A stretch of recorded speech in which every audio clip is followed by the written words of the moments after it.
ఈ మధ్యకాలంలో AI entry ఇవ్వని రంగం అంటూ ఏదీ లేదు.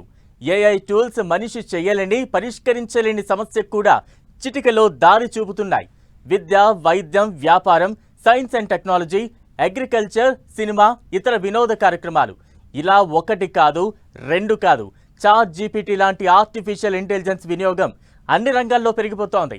ఏఐ శక్తివంతమైనదే, కానీ అవసరానికి మించి దీన్ని ఉపయోగించకూడదని నిపుణులు చెబుతున్నారు. ఏఐ వల్ల మంచి, చెడు రెండూ ఉన్నాయి. కాబట్టి కేవలం మంచి కోసం మాత్రమే దీన్ని వినియోగించాలని హెచ్చరిస్తున్నారు.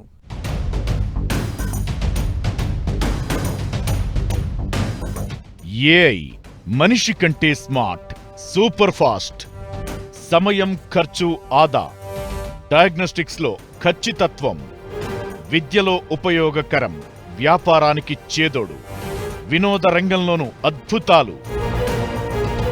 ఏఐ మన జీవితాల్ని సులభతరం చేస్తూ ఉత్పాదకతను పెంచుతోంది. మ్యానుఫ్యాక్చరింగ్ లో రోబోట్స్, కస్టమర్ సర్వీస్ లో చాట్ బాట్స్ ఉపయోగం ఎంతో కలిసొస్తోంది. ఆటోమేషన్ వల్ల పనులు వేగంగా అవుతాయి, ఖర్చు తగ్గుతుంది. ఒకప్పుడు కస్టమర్ కేర్ కు ఫోన్ చేస్తే దొరకని పరిష్కారం ఏఐ చాట్ బాట్ 2 సెకండ్లలో సమాధానమిచ్చి సాల్వ్ చేస్తోంది. వైద్య రంగంలో ఏఐ చాలా వేగంగా విస్తరిస్తోంది. డయాగ్నోస్టిక్స్ లో డాక్టర్లకు ఎంతో సహాయం చేస్తోంది. క్యాన్సర్, గుండె సమస్యలను ముందుగానే విశ్లేషించగలుగుతోంది.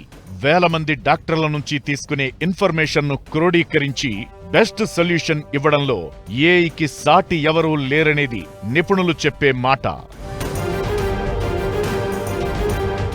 ఏఐ ఆధారిత ఎడ్టెక్ ప్లాట్ఫామ్స్ విద్యార్థులకు ఎంతో ఉపయోగకరంగా ఉంటున్నాయని సర్వేలు తేల్చి చెబుతున్నాయి.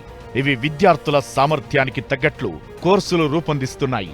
వ్యాపార రంగంలో ఏఐ ఆధారిత నిర్ణయాలు బిజినెస్ డెవలప్మెంట్ కు బాగా పనికొస్తున్నాయి.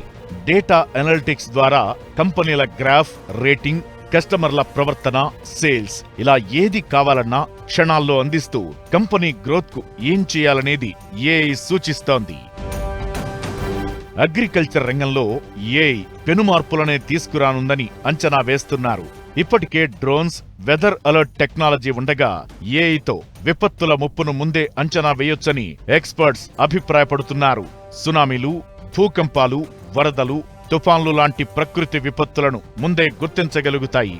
సీజన్కు తగిన పంటలు, నీటి వనరులు, టెక్నాలజీతో కూడిన వ్యవసాయం నేర్పడం, ఇలా రైతుకు ఏఐ నేస్తమవుతుందనేది నిపుణుల భావన. అయితే ఏఐతో కొన్ని ఇబ్బందులు కూడా ఉంటాయని నిపుణులు అంటున్నారు.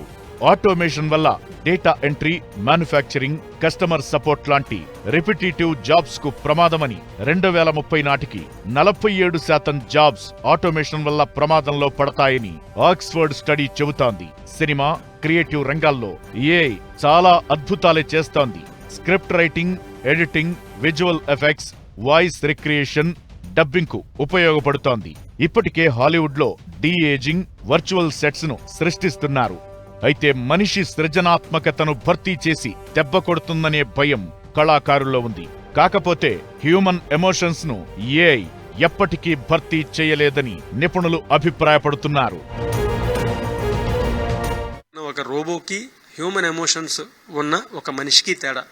ఈ ఎమోషన్ని మనం ఎంత ప్రోగ్రామ్ చేసినా, ఎన్నిసార్లు ప్రోగ్రామ్ చేసినా ఈ ఎమోషన్ అనేది మనం పర్ఫెక్ట్గా ప్రోగ్రామ్ చేయడానికి కుదరదు.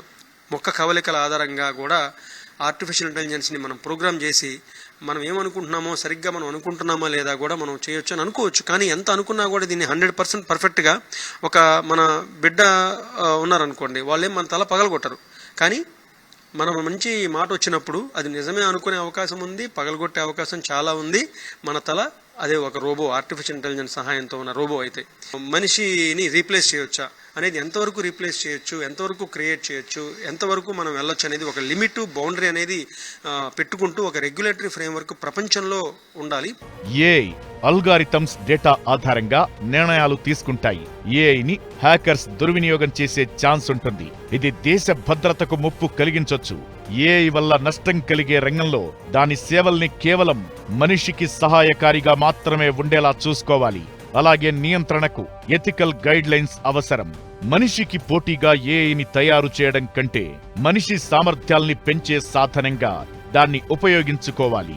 ఏఐని ప్రతి చిన్న అంశానికి ఉపయోగించడం వల్ల మనిషి దానిపై ఎక్కువ ఆధారపడి బానిసలా మారే ప్రమాదముందని నిపుణులు హెచ్చరిస్తున్నారు.